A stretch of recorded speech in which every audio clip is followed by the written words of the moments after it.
C'est le Premier ministre malaisien, le visage grave, qui l'a annoncé en premier depuis Kuala Lumpur. Le débris retrouvé est bien celui du MH370, plus aucun doute possible.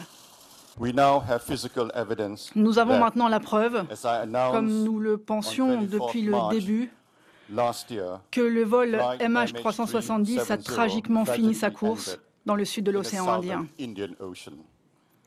16 mois après le crash, la première certitude dans cette enquête hors norme.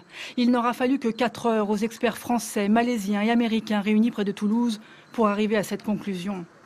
Dans ce laboratoire militaire, ils ont analysé la pièce, ses numéros de série, ses matériaux.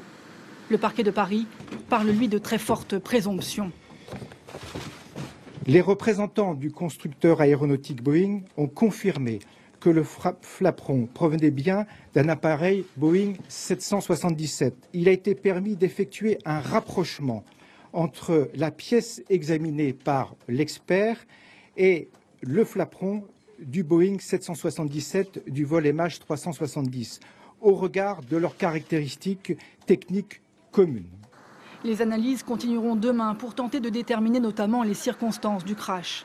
Pour les familles des victimes, c'est un moment particulièrement douloureux, celui où plus aucun espoir n'est possible. Et on vous retrouve comme promis Thierry Curté à Paris, où le procureur en charge de l'enquête se montre, on l'a entendu dans le sujet, plus prudent que les autorités malaisiennes.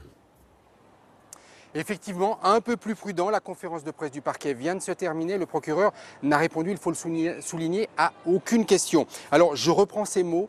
Il existe de très fortes présomptions pour que la pièce appartienne bien au MH370. Et vous l'avez entendu, effectivement, il dit, Boeing a confirmé, cette pièce appartient bien à un Boeing 777. Et puis il précise également que la compagnie aérienne a donné un certain nombre de caractéristiques concernant l'entretien de cet appareil et que ces caractéristiques d'entretien, peut-être des joints, ont été retrouvées sur cette pièce. Alors, vous le comprenez, le procureur n'a pas de certitude absolue, il veut lever les derniers doutes. Il précise que l'enquête, l'analyse de la pièce va bien évidemment se poursuivre et il veut gommer les derniers doutes pour lever un début du mystère du vol MH370.